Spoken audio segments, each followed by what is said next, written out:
Olá, investidor. Eu sou o Felipe e nessa semana a gente vai conversar um pouco sobre o setor de petróleo. Bom, em 2017 a gente viu uma tendência de recuperação de preços da commodity por alguns fatores que se destacam as tensões geopolíticas e principalmente em algumas regiões produtoras, né, que acabam colocando em dúvida a produção nessas regiões no médio e longo prazo. É claro que a gente teve também os acordos com a OPEP e mesmo outras países produtoras para restringir um pouco a produção de petróleo para o preço não ficar tão pressionado. E além disso, a gente viu a recuperação, principalmente em economias mais desenvolvidas, trazendo a demanda por petróleo também para um patamar interessante. Se a gente olha para 2018, esses fatores não mudaram muito. As tensões geopolíticas em regiões produtoras continuam, não se mantiveram, mas até se elevaram em alguns casos. A recuperação da economia, principalmente nas economias mais desenvolvidas, tem se mantido, algum arrefecimento em algumas regiões, mas em linhas gerais o mundo deve crescer um pouco mais. E a gente tem visto que os acordos da OPEP e de outros países produtores de petróleo, ele tem se mantido. Então a gente não deve ter uma elevação muito forte na oferta, né?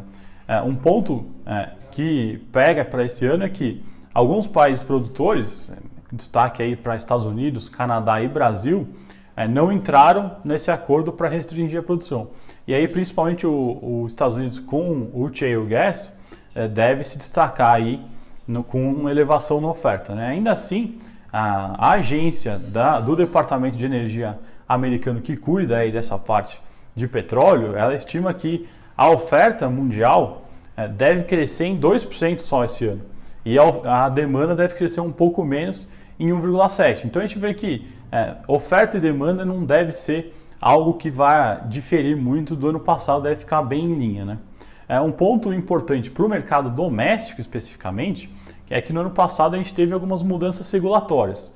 E aí o destaque vai para a diminuição da obrigatoriedade de conteúdo nacional para a produção de petróleo por aqui. Então isso acaba aliviando um pouco as produtoras nacionais, né?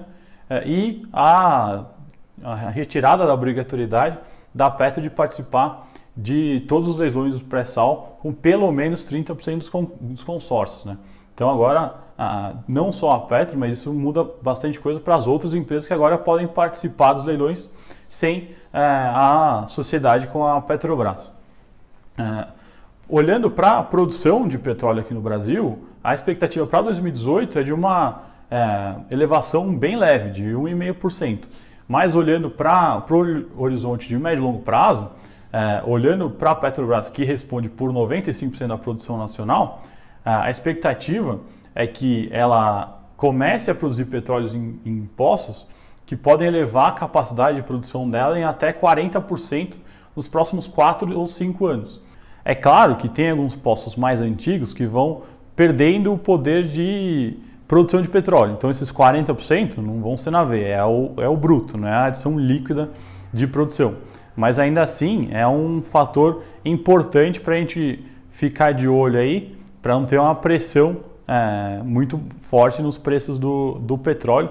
Claro, isso é olhando para o papel da Petrobras. É claro que quando a gente vai encher o tanque do nosso carro no posto, a gente espera que a produção exploda e a gente pague mais barato. Mas enfim.